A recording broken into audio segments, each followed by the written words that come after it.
민수기 14장 21절로 24절 민수기 말씀 갈렙을 통하여 주시는 귀한 말씀입니다. 민수기 14장 21절로 24절까지 말씀.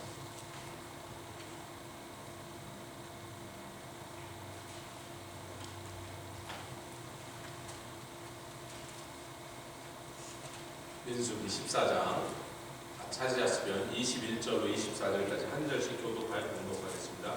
그러나 진실로 나의 사는 것과 여호와의 영광이 온 세계에 충만할 것으로 맹세하노니 나의 영광과 애국과 광야에서 행한 나의 이적을 보고도 이같이 10번이나 나를 시험하고 내 목소리를 청종치 아니한 그 사람들은 내가 그 조상들에게 맹세한 땅을 결단코 보지 못할 것이요 또 나를 멸시하는 사람은 하나라도 그것을 보지 못하리. 24절 오직 내 종 갈렙은 그 마음이 그들과 달라서 나를 온전히 쫓았은즉 그의 갔던 땅으로 내가 그를 인도하여 드리리니 그 자손이 그 땅을 차지하리라. 아멘. 갈렙의 마음이 달라서 똑같은 것을 봤는데 다르게 보였다. 한국말 성경에 그렇게 번역되어 있지만 갈렙에게는 다른 영이 있어서 성령이시죠. 그럼 나머지 10사람은 여러분 여호수아는 그때 정탐꾼 중에 한 명이 아니라 이스라엘을 모세를 이어서 영도자로 들어갈 영적 이스라엘 사령관, 이스라엘 전체를 이끌고 갈 영적 지도자로 간 겁니다. 12명 중에 여호수아는 당연히 하나님의 사람으로 이미 택함을 받은 사람이고 11명은 각 부족 지파의 족장으로 갔는데 그 10사람들은 성령의 사람이 아니라 육체의 정욕을 따라 사는 사람이다 보니까 가서 조건과 환경을 봤어요. 믿음으로 보지 아니하고 눈에 보이는 대로 보니까 저들 못 이겨. 저 산성 높은 걸 봐. 저 철병거를 봐. 저 거인들을 봐. 그리고 돌아와서 그 땅을 악평하며 우리 애굽으로 돌아가요. 하나님이 얼마나 분하신지 다 쳐 죽이신다 그랬는데 모세가 가서 가로막고 하나님 그러시 마십사니까 하나님이 내가 오늘 죽이는 것은 내가 취소한다. 그러나 취소하고 그들을 죽이지는 않더라도 이 사람 중에 한 명도 내가 그들에게 약속한 아름다운 땅을 보지 못한다. 신명기에 보면 갈렙은 순종하였고 오직 그는 순종하였으니 보고 또 그가 밟은 땅을 그가 차지했다. 오늘 민수기 말씀은 짝한 말씀. 거기도 읽죠 그냥. 신명기 제가 몇 장인지를 안 적었네. 어디 있어요? 여러분 집에 가서 찾으세요. 제가 장절을 안 적어놨어요. 집에 가서 여러분 찾으시면 돼요. 혹시 찾으신 분 있을 말씀 나누세요.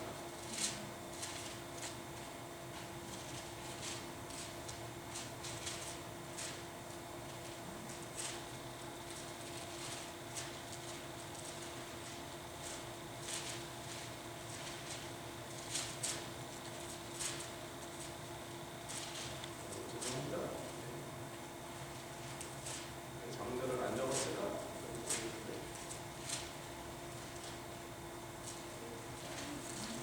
네? 뭐라고 자꾸 총총하는 것만 크게 얘기해.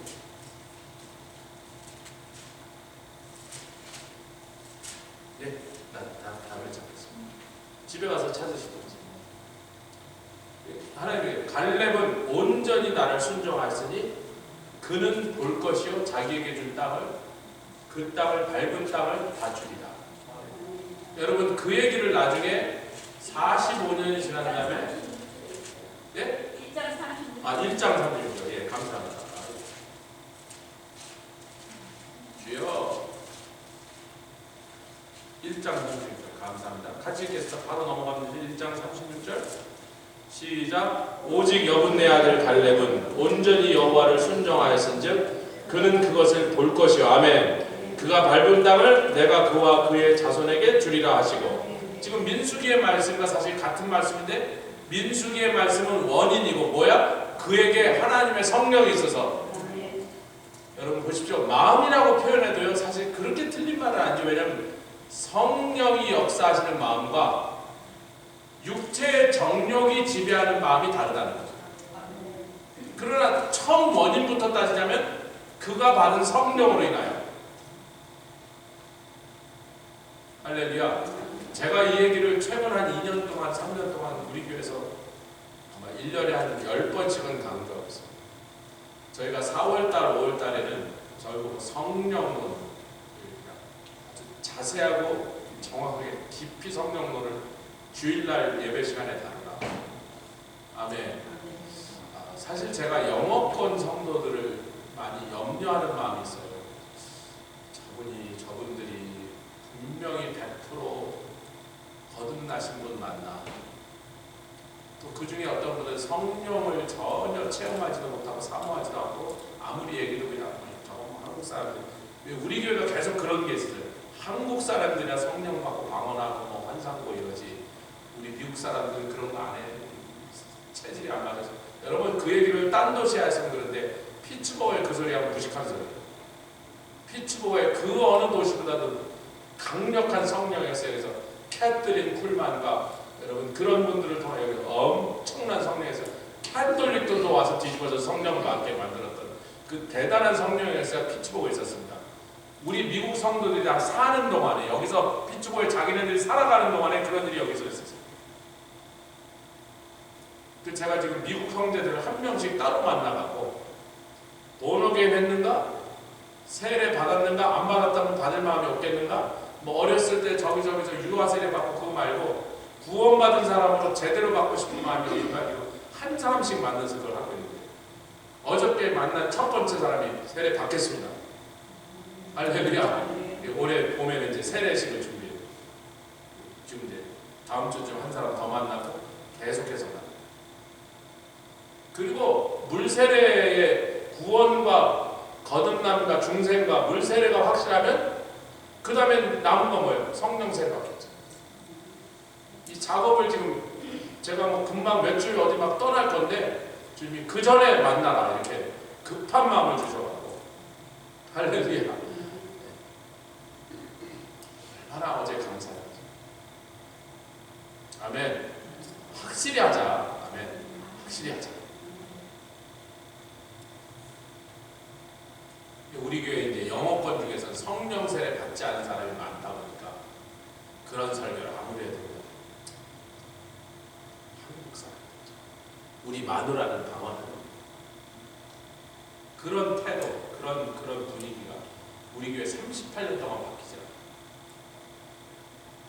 근데 우리 자녀들에게까지 물려주고 싶잖아요. 아멘? 우리 자녀들이 여기서 자라는 영어권이지만 걔네들은 방언 받고 성령 세례 받고 할렐루야 은사 받고 능력을 행하고 왜? 걔네들은 전도로 나가요. 선교하러 나갈 사람. 영어권의 역사가 바뀌어야 되는 거에 그 포커스 우리 자녀들이 바뀌어야 되겠죠.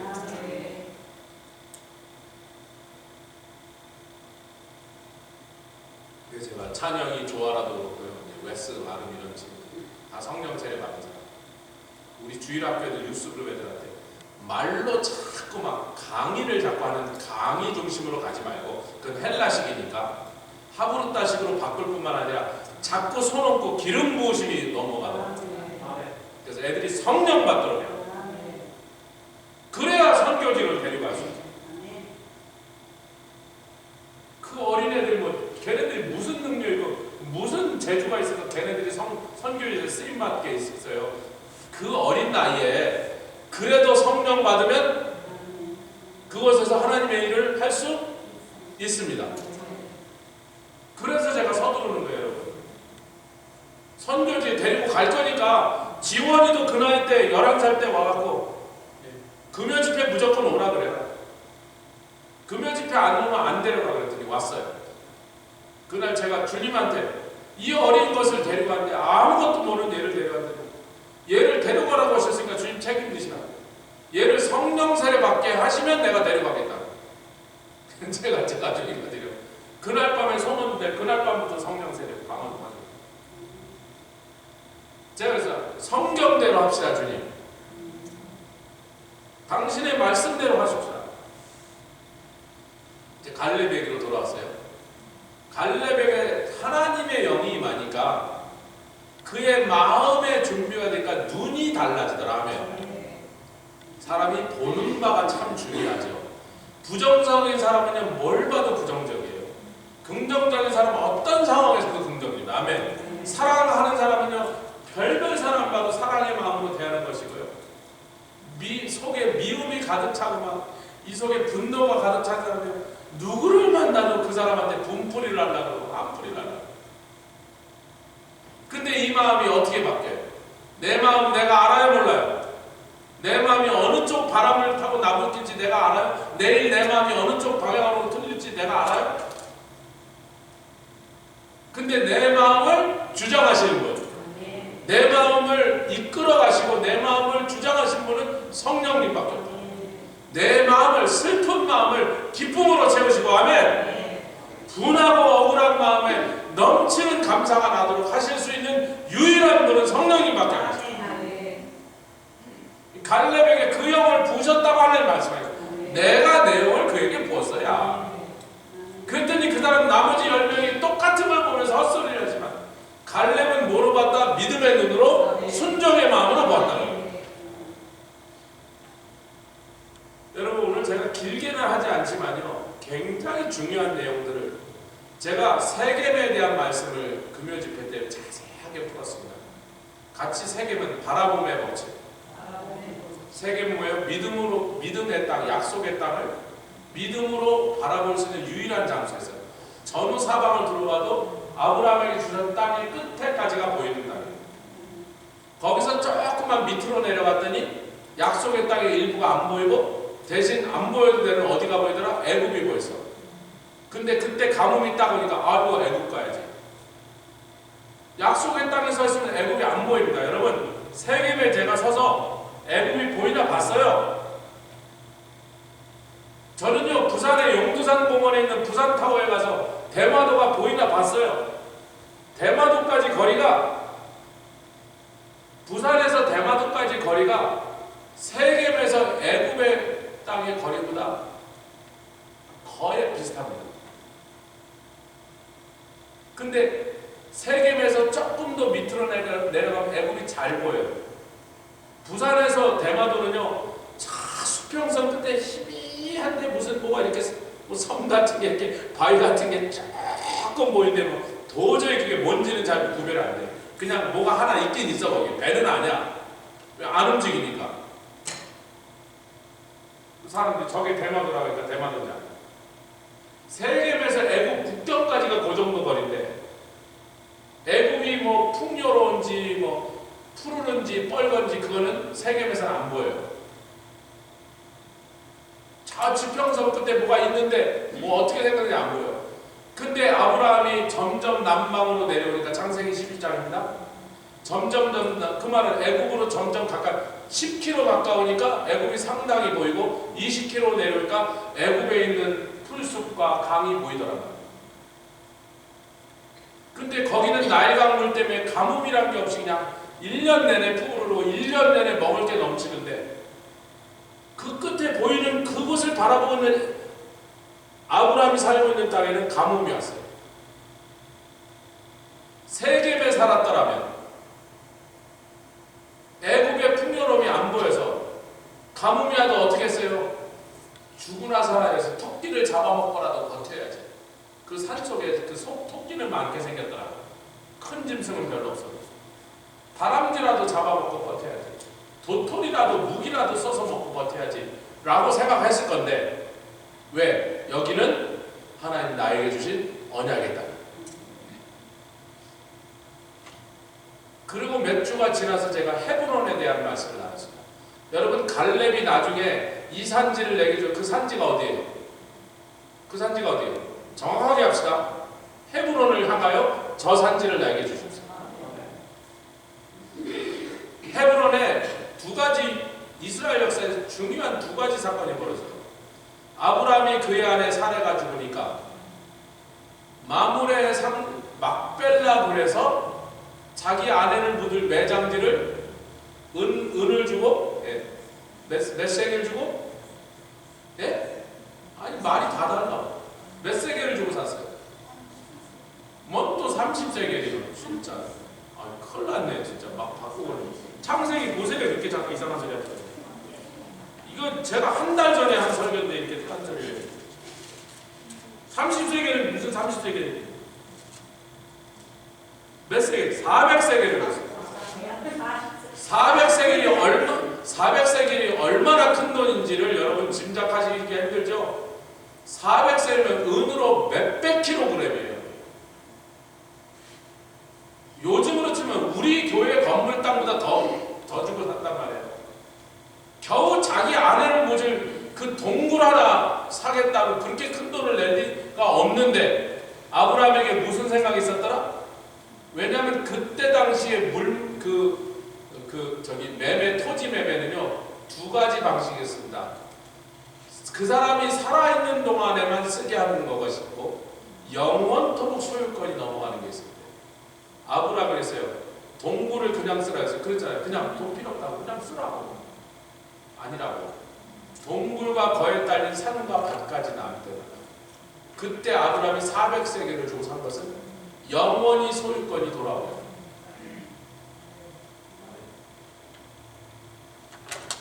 근데 그 막벨라 굴은 어디에 있더라? 헤브론에.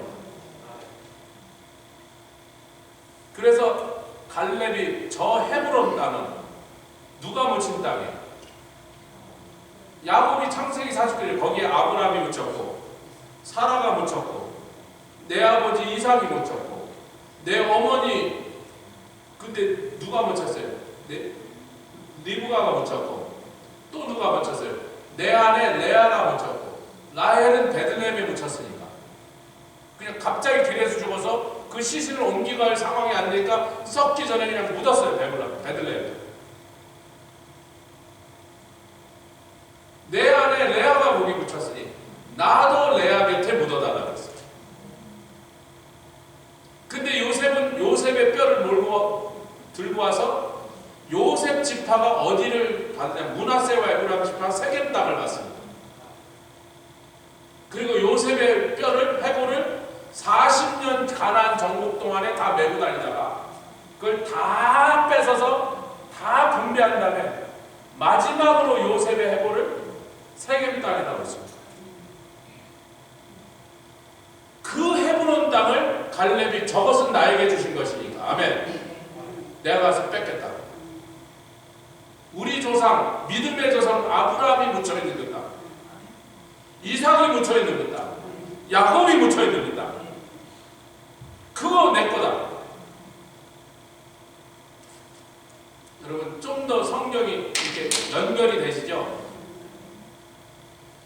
다윗이 사울왕이 죽었습니다. 왕이 됐는데 이스라엘 많은 지파들이 아직도 사울을 따르고 있으니까 이스라엘 몇 지파만 다윗을 따랐어요.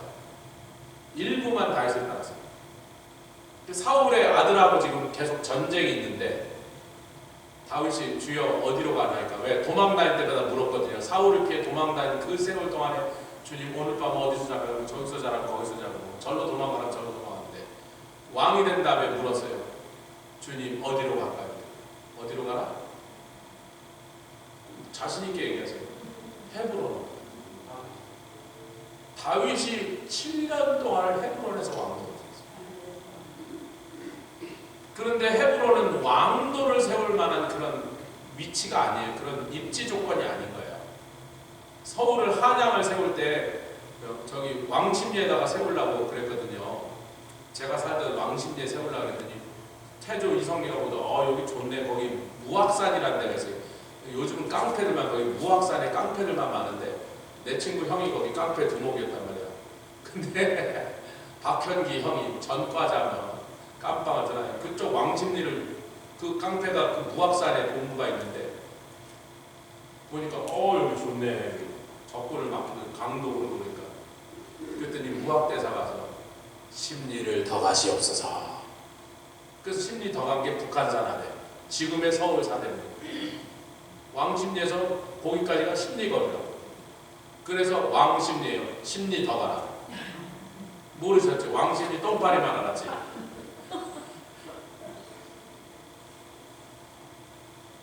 왜? 여기는 왕도를 세우기에는 터가 좁습니다.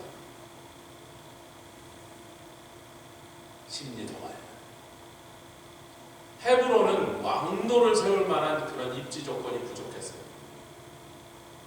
근데 12지파를 다 이제 통일하여 전부 다윗의 밑에 12지파가 모여서 통일 왕국이 되니까 하나님께서 어디로 가라 그래요?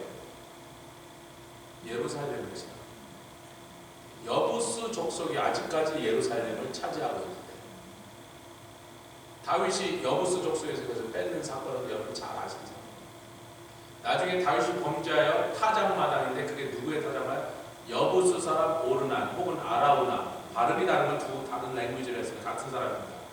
오르난이나 아라우나의 그 여부스 족속인데 다윗이 쫓아낼 때 어떻게 그냥 안 맞아주고 살아나갔다가 그냥 유대인들 이스라엘인들한테 굴복하고 이렇게 하니까 그냥 살게 놔뒀는데 그 사람 타작마당에서 하나님 제사를 드려라. 그 타작마당이 나중에 무슨 타예요? 성전. 헤브론을 하나님 왕도로 삼으라고 처음에 하셨어요. 임시수도지 임시수. 다윗이 7년 동안 거기서 다스리고 예루살렘에 가서 33년을 다스려서 합쳐서 40년을 다스린다. 이렇게 성경은 우리에게 기록하고 있습니다. 그런데 갈렙은 다윗의 조상입니다. 갈렙이 어느 지파? 아니 다윗의 조상이라면 반드시 유대 지파가 돼야지 뭐. 다윗이 유다 지파인데 뭐 갈렙이 루벤 지파가 될 수가 있습니까? 유다 지파는 유다라는 건 뭐예요? 찬송이다. 이스라엘이 전진할 때는 반드시 유다 지파가 제랍장성이었습니다. 찬송이 제랍장성. 다윗이요 시편 150편 중에 70몇 편인가 80몇 편을 다윗이 지었습니다. 그리고 모세가 2편, 아삽이 몇 편, 고라자손이 몇 편, 솔로몬 2편, 그리고는 거의 없어요. 그리고는 작자 미상이 한 30편. 작자가 알려진 것 중에는 4분의 3이 다윗이 지었습니다. 근데 그 시편이 이스라엘의 찬송가였거든요. 그 이스라엘 찬송가 중에 4분의 3은 다윗이 지은 거예요. 그가 수금을 타고 찬양을 부르면 악신이 떠나갔습니다. 얼마나 대단한 찬양의 그 기름 부심입니다. 그는요, 그 방랑 생활, 도망자 생활하면서도 칼도 놓지 않았지만요, 반드시 수금을 놓지 않고 등에다 그 수금을 끼우는데 이게 오늘날 기타같이 생겼는데 더 작습니다. 요만해요. 기타의 원형이야. 킨노르라는 악기입니다. 그 소리는 딱 기타 소리란 말이에요. 요렇게 생겼어요. 이렇게 좀 이렇게 동그랗게 생겨서 구멍이 있고 줄이 이렇게 해서 앞에 이렇게 기타처럼 똑같이 걸려서 이렇게 기타처럼 연주하는 거예요. 그걸 여기다 메고 다녔단 말이에요.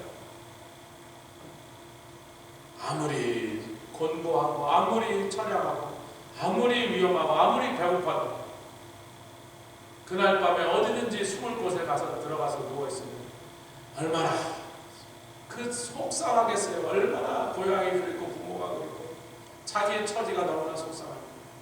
그가 지금 위대한 시편들이 시편 50편, 110편에 뭐라 그래요? 내가 수금과 비파를 들고 이 새벽을 깨우리라. 어둠을 쫓아내리라. 다윗은 찬양의 사람이었어요. 이스라엘의 예배와 찬양을 다 세워놓은 사람이에요.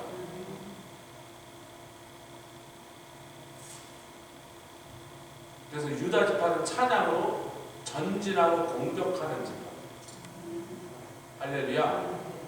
우리 사순절 중에 단지파에 대한 말씀을 좀 나눌 거예요. 제가 어느 예배 때 조금 다뤘던 금요 집회인가 새벽 예배 때 그 말씀 좀 나눴던 거예요. 오늘 유다 지파는 이게 군대가 행진할 때 제일 앞에 선봉을 한국말로 선봉이 쓰는 부대가 제일 강력하고 용감한 부대잖아요.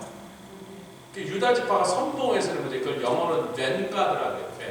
그 벤은 어드밴스라는 말이에요. 어드밴스. 앞으로 전진하는 부대다. 그리고 제일 뒤에서 후미를 끊는 부대. 적의 추격을 막고 우리 부대들을 잘 갈 수 있도록 뒤에만 후방을 맞는 부대를 리어가드라고 해요. 밴가드, 리어가드. 리어가드가 단지팔. 그 단지팔 리어가드 역할을 잘하라고 주신 게 삼손입니다. 근데 삼손이 개판 쳤더니 단지파가 더 개판을 치더라. 이 얘기가 사사기의 말씀입니다. 그 얘기는 나중에 하겠습니다. 사순절 새벽기도 중에 아마 그 말씀입니다. 오늘은 유다 지파를 얘기합니다. 갈렙이라는 사람의 이름이요, 개라는 뜻이에요. 개, 근데 어떤 의미에서 개냐면 개같이 들어온 놈 이런 뜻이 아니고 한 번 물으면 안 놓는다. 공격한다. 이 공격이라는 뜻에서 개라는 뜻이에요. 공격한다도 되고 개도 되고 한 번 물으면 놓지 않는다. 갈렙이 어떤 인물이 될 것인가 그 이름에다 하나님이 미리 넣어주신 거예요. 아멘 합시다. 아 주여. 이 사람이요 40살 때 자기가 가나안 땅을 정찰하고 돌아와서 치러 갑시다 그랬어요. 지금 치러 가자 그랬어요. 여호수아도 맞습니다. 이 사람 말이 맞습니다. 쳐러 갑니다. 나머지 10명이 하도 아파만 하니까 하나님 앞에서 진노를 사서 40년을 그들이 떠듭니다. 그리고 40년을 떠든 다음에 가나안 정복이 시작됐어요. 그래서 여러 지파들이 서로 자기 땅을 분배받은 땅을 차지하는데 어떤 지파는 바로 가서 뺏기도 하고 어떤 지파는 비리비리해서 못 뺏기도 하고 어떤 지파는 뺏기는 했는데 제대로 못 뺏어서 아직도 싸우고 있기도 하고 그러는데 그 일을 유다 지파가 돕습니다. 그때 갈렙의 나이는 가나안 땅에 들어갈 때가 80세예요. 아멘? 근데 80이면 그때 나이 사람으로 그때 사람들은 치면 이미 돌아가셨어야 될 분이 아직도 살아갖고 그렇게 생생하게 돌아다니는데 그 와중에도 제일 먼저 헤브론 땅을 차지하러 가지 않고 다른 지파들을 돕더라는 거예요. 그거는 뭐예요? 자신이 있다. 내 몇 살 더 먹어도 여러분 오늘 여기에 저보다 나이 어린 사람은 2사람밖에 안 앉아요. 좋아하는 날 3사람밖에.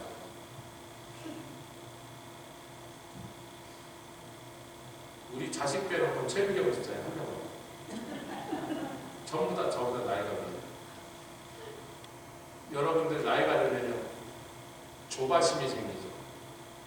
야, 내가 살아서 하나님 나에게 약속한 걸 다 취할 수 있을까? 다 얻을 수 있을까? 그런 복을 다 맛보고 누릴 수 있을까? 재수 없으면 혹시 다 받기 전에 죽으면 어떡하지?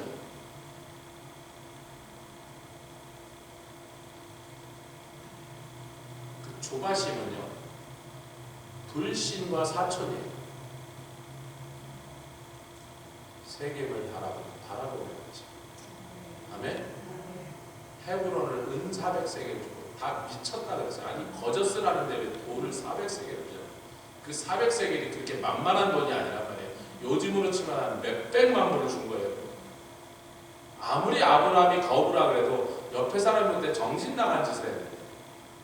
나중에 보니까 2000년 지난 지금까지도 팔레스타인 사람들이 지금도 팔레스타인 사람들이 헤브론을 차지하고 있습니다. 헤브론이 팔레스타인 수중에 있어요. 그래서 제가 이스라엘 3번인데 2번을 못 갔다니까요. 그놈들이 못 들어와 그러니까 못 들어갔어요. 2번을.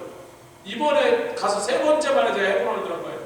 그 전에 막 그 안내하는 그 가이드 보고 헤브론 갑시다. 난 아브라함의 무덤을 봐야겠는데 돈 준다 그래도 못 간대. 그래서 내가 막 화를 내고 막 항의를 했는데 나중에 보니까 아랍 사람들이 안 된다면 못 들어가는 거예요. 유대인들 주이시 버스를 못 들어가는 거예요. 들어가면 그냥 돌 날라온대요. 그 큰 일장 한 장만 깨져도 몇 장물인데요. 10장 깨지고 그냥 회사 망하는 거죠. 그러지. 그런데 그 헤브론 땅이 누가 산 땅이에요? 아브라함이 그냥 입으로 얻었어요? 돈 주고 샀어요? 그 돈 주고 산 계약서는 영원토록 이 땅은 아브라함이 돈 주고 산 거예요. 야곱이 재밌는 말합니다. 그 요셉아 세겜 땅을 땅 그쪽은 내가 아모리 사람들을 칼과 활로서 쫓아내고 뺏은 땅이요. 그래서. 근데 헤브론은 돈 주고 산 땅이에요.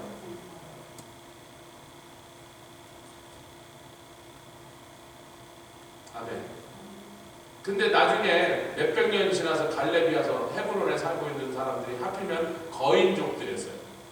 아낙 자손들이 거기 살고 있었어요.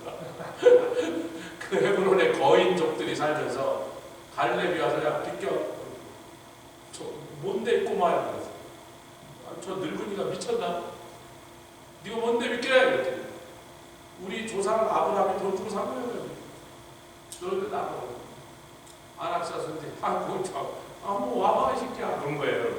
우리 한국식으로 표현하면 85살 난 노인이 가서 그 아낙 자손들을 다 때려잡고, 여러분 그것이 골리앗 집안이 그 자손들이란 말이에요. 거대한 거인들 집안이다. 그 아낙 자손들인데 거인족이에요. 거인족. 다 2m 몇십 샤킬 올리면서 더 큰 사람들이란 말이에요.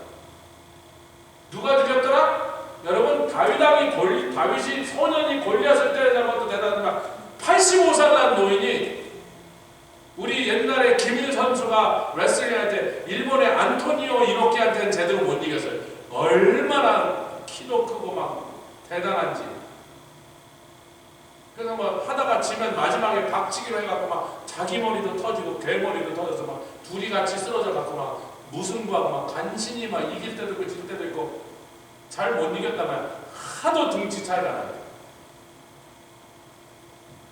그런데 갈렙이 85살 노인이 아낙 집안을 다 때려잡고 있어요. 걔가 맞죠?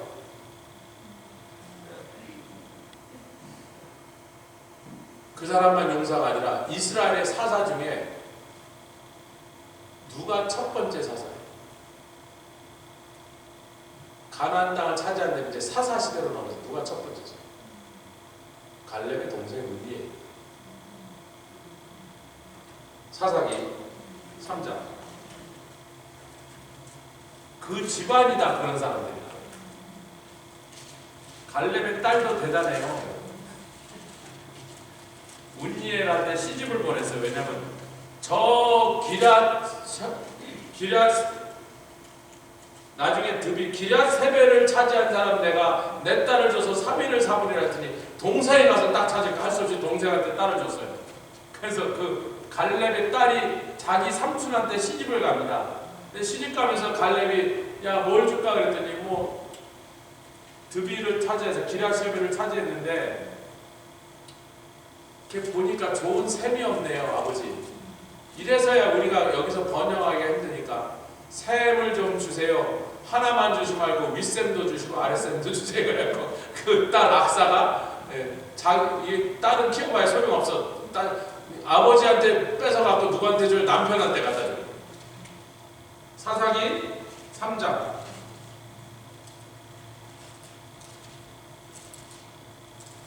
이스라엘의 첫 번째 사사입니다, 여러분.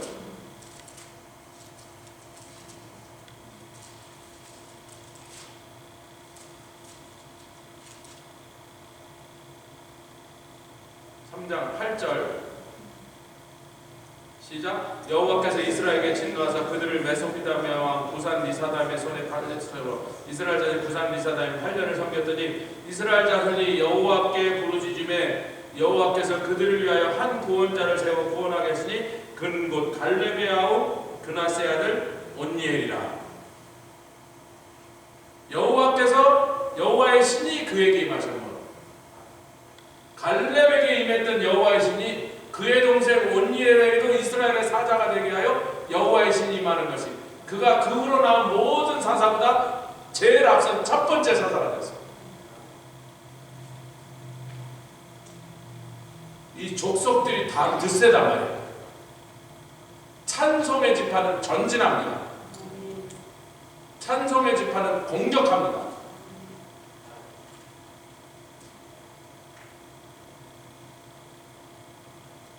여러분, 여호수아 14장 우리가 읽겠습니다. 여호수아 14장.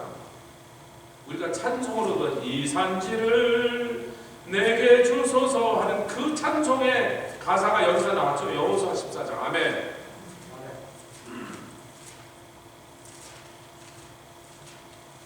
이게 성령 받은 사람의 태도다. 할렐루야. 성령은 막 새로운 테리토리를 개척하러 막 나가라는 거예요. 성령이 아닌 육체의 사람들은요, 있는 걸 지키려고 해요. 요거. 있는 걸 지키려고. 요거 안 놓치려고. 요거 안 뺏기려고.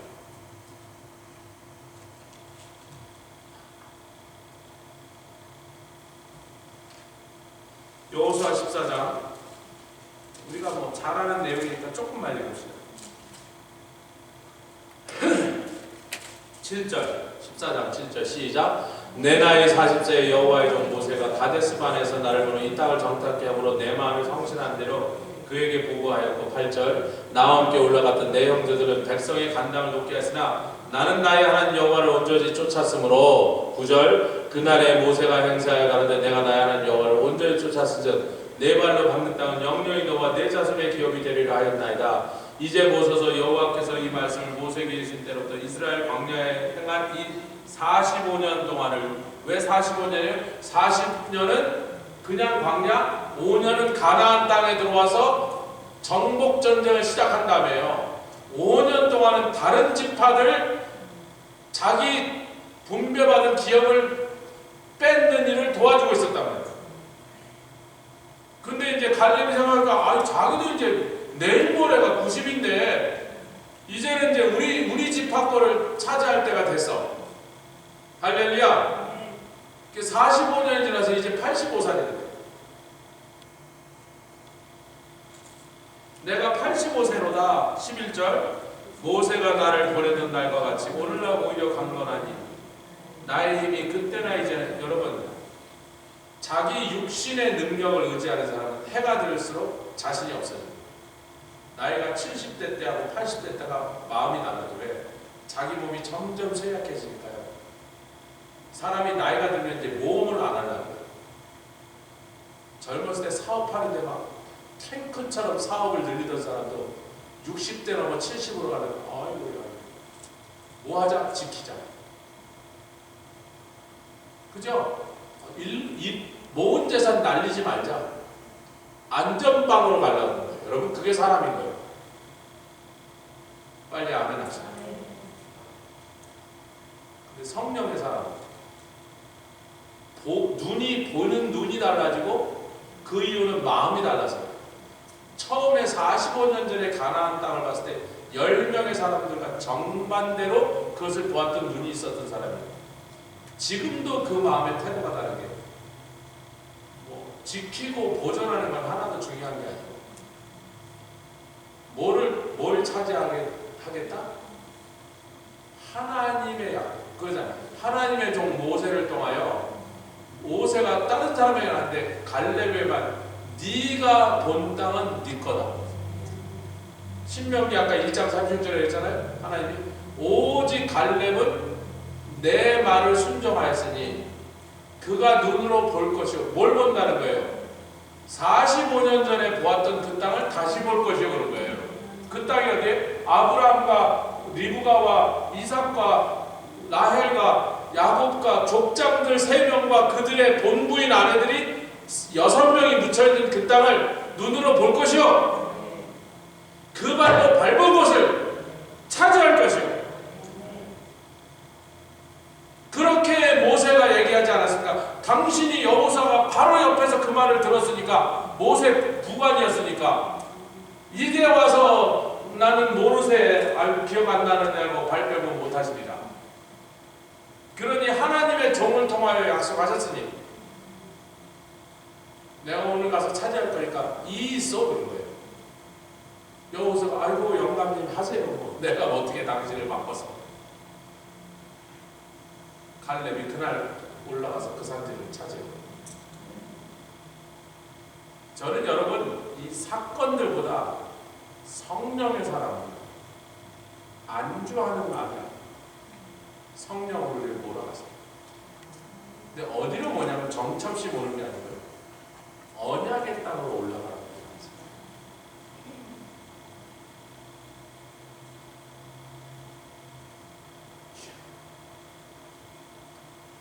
여러분 이스라엘의 12지파가 이제 다 자기네들 땅 분배받다가 차지하고 이제 끝난 줄 알았는데 단지파가 이상한 짓을 하지. 왜? 자기네들이 본 그 대단한 성령의 능력을 가서 삼손이 죽고 나니까 삼손이 저런 능력이 있을 때도 저 블레셋 사람들 밀어내고 우리 단지파 땅을 못 차지했으니 여러분 그 단지파 땅이 지금 이스라엘과 팔레스타인 하마스가 전쟁 중은 바로 그 가자 지구입니다. 그게 단지파의 땅. 이스라엘의 가장 서남쪽 코너입니다. 근데 거기에 옛날에는 그랄 사람들이 있을 때 쫓아낸 거거든요. 근데 단지파가 처음엔 차지했어요. 그런데 100년, 200년 지난 다음에 저 그리스의 씨피플이라고 해상 세력이 오는데 그 사람들이 철기 문명을 가지고 도착한 사람들이 지금의 블레셋 사람입니다. 여호수아 때 들어올 때 블레셋 사람들이 거기 없었단 말이에요. 그리고 여호수아가 아니라 사울왕 때까지 이스라엘 사람들이 철기 문명이 아니라 청동기 문명을 갖고 있었는데 철기 문명을 가진 저 그리스 쪽에서 온 하여튼 그리스 사람인지 어찌든 간에 그쪽 섬에 살고 있는 민족이 배를 타고 해변에 상륙을 한 거예요.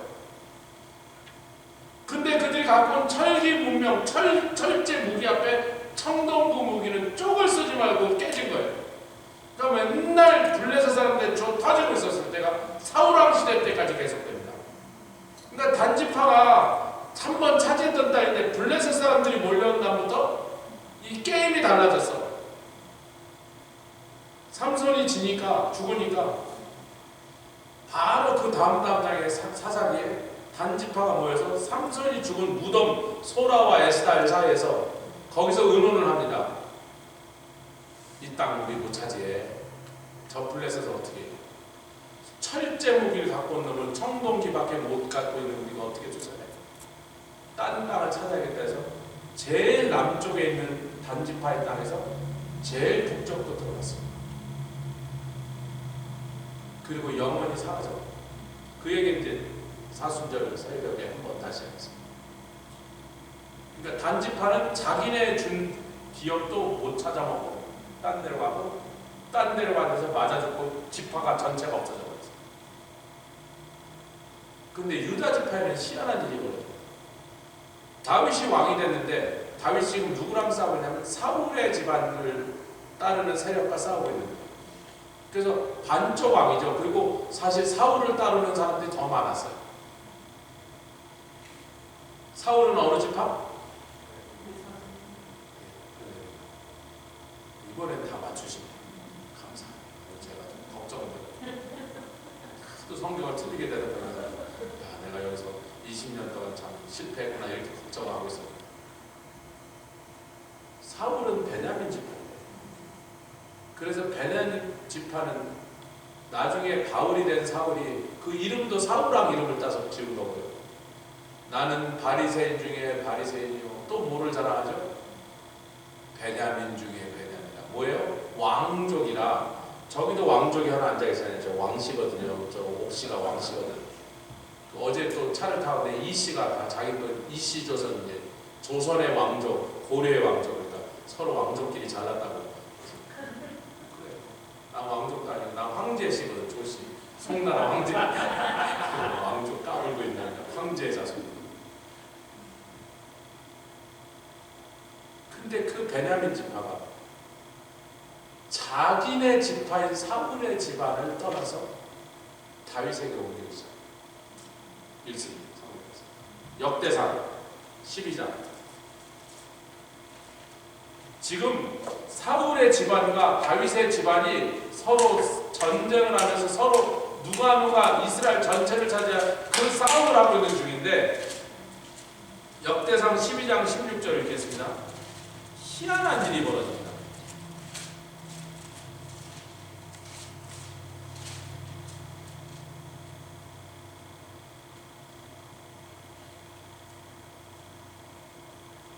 지금 다윗의 편으로 사람들이 모여오고 있는 중인데 당연히 그의 집안인 유다는 다윗을 지지하러 오는데 그 유다 지파와 함께 누가 오냐면 베냐민 지파.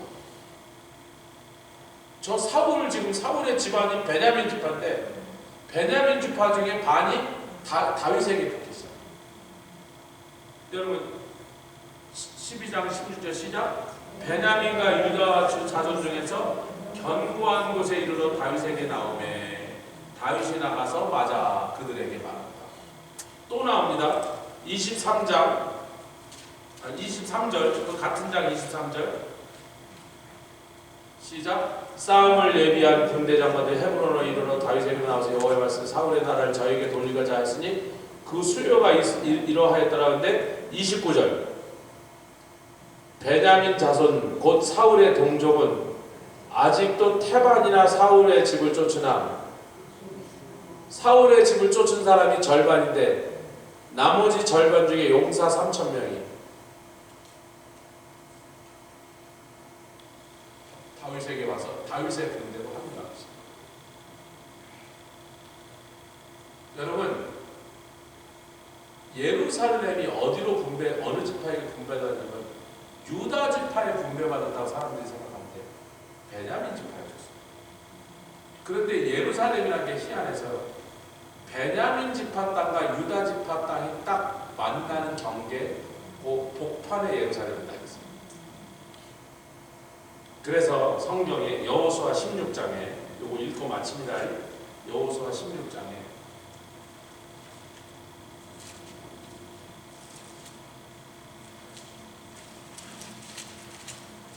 16장 60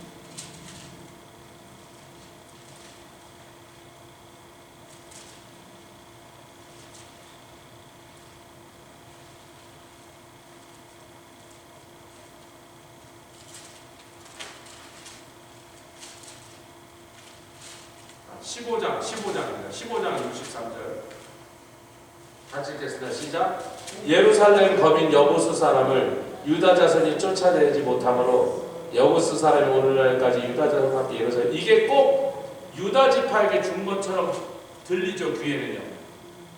그런데 그게 왜냐면 유다 지파의 경계 끝에 여부수 즉 사람들이 찾은 예루살렘이 그 끝에 딱 걸쳐 있었기 때문에 예루살렘 성의 입구 앞까지는 유다 땅이에요. 이해가세요? 딱 금에 딱 걸쳐 있었다면 예루살렘 성이. 그런데 18장 28절 보십시오. 거기에 분명하게 베냐민 지파 땅이라고 나왔어요. 18장 28절 시작. 셀라와 엘렉과 여부스 곧 예루살렘과 기브앗과 기럇이 여부스 족속이 사는 예루살렘과 기브앗과 기럇이 14성읍이요 또 그 촌락이라 이는 베냐민 자손이 그 가족대로 얻은 기업이었더라.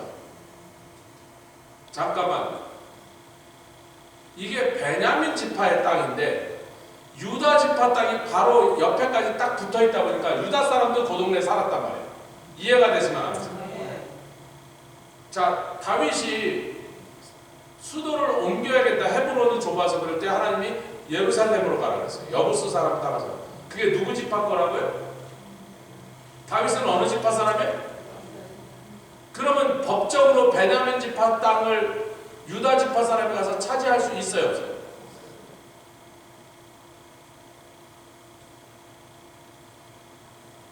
그러면 베냐민 지파가 어떻게 했다는 거예요? 다윗이요, 우리는 당신이 왕이 되는 과정에서 우리 집안을 사울의 집을 버리고 당신과 운명을 같이 하기로 당신에게 붙었던 사람들입니다.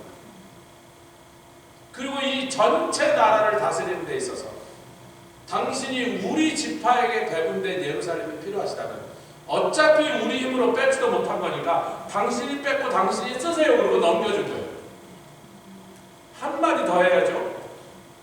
베냐민과 유다의 관계가 어떻게 되냐면요, 르호보암 때 10지파가 절로 가버립니다. 가면서 뭐래? 야, 이 더러운 다윗의 집안아, 막 그런 뜻이죠. 우리가 이새의 집안과 무슨 니네가 우리한테 뭘 잘해준 게 있다고, 너 싫어! 그러고 르호보암을 버리고 10지파가 북으로 올라가 버리고 거기서 이제 여로보암으로 왕을 삼았어요. 10지파가 갔는데 유다 지파는 그냥 르호보암 곁에 남습니다. 근데 한 지파가 더 남아요. 이때쯤 되면 다윗으로 인하여 베냐민 지파는요 유다랑 하나로 합쳐버려요. 베냐민은요 요셉 지파와 형제 사이에 어머니가 같은 쪽이세요. 유다의 엄마는 레아고 베냐민의 엄마는 라헬입니다. 요셉, 므낫세, 에브라임 지파랑 같이 놀아야 돼요. 여러분 북왕국 이스라엘을 주도한 지파가 어느 지파예요? 에브라임 지파입니다. 그 북왕국에 쫓아가야 되는 게 베냐민이에요. 혈통으로 보면. 근데 자기랑 아무 사실은 상관도 없고 원수로 삼을 사울의 집안이니까 오히려 원수하고 대적해야 되는 유다 지파에게 베냐민 지파는 붙어버립니다. 나중에 보니까 유다와 베냐민은 한 지파처럼 됐다. 그거를 유다 지파 입장에서는 베냐민 지파의 기업까지 한 지파만 받았는데 두 지파의 기업을 차지했어요. 갈렙이 힘으로 뺏었어요? 다윗이 힘으로 뺏었어요? 온유한 자는 갈렙은 어떤 사람이에요? 다른 지파 땅 뺏는 일에 가서 자기가 피를 흘리고 자기 지파 사람들이 가서 봉사하고 다른 형제들이 지파의 기업을 다 차지하는 일을 다 도와준 다음에 그 다음에 자기 기업을 힘으로 뺏어버렸어요. 할렐루야. 다윗은 분명히 사울의 집안인데 아무리 봐도 다윗이 하나님이 함께하는 왕이에요. 그들의 마음을 얻었어요. 여러분 우리가 그걸 지금 막 살펴보고 나중에 이스라엘이 둘로 쫙 찢어질 때 다 따라갔는데 베냐민 지파를 우리는 유다 지파. 여러분 두 지파 합쳐서 나라를 세웠어요. 그러면 베냐민으로 할까 유다로 할까? 유다 베냐민 할까? 베냐민 유다. 근데 한 놈도 베냐민자 붙이자고 하는 사람이 있어요 없어요? 다 어느 지파의 이름으로 나라 이름을 잡았어요. 반대가 없잖아요. 불만 없잖아요. 그들은 이 시간을 통해서 자신을 더 이상 베냐민 지파라는 것으로 나타내고 유다와 그냥 합쳐져 버린 유다 지파의 한 부분이 된 것처럼 자기들이 바로 어떻게 했더니 다윗이 선대, 다윗이 온유함으로 그들의 마음을 얻는데 그 기업을 찾아요. 단지파는 준 것도 빼앗기고 왜? 성령의 사람으로 되지 않아요. 유다 지파는 찬송하며 성령의 사람으로 살아요. 자기 지파 거는 당연히 빼앗고 다른 지파가 기업을 얻는 걸 도와주고 그랬더니 나중에 그 중에 하나가 야 그냥 이것도 가지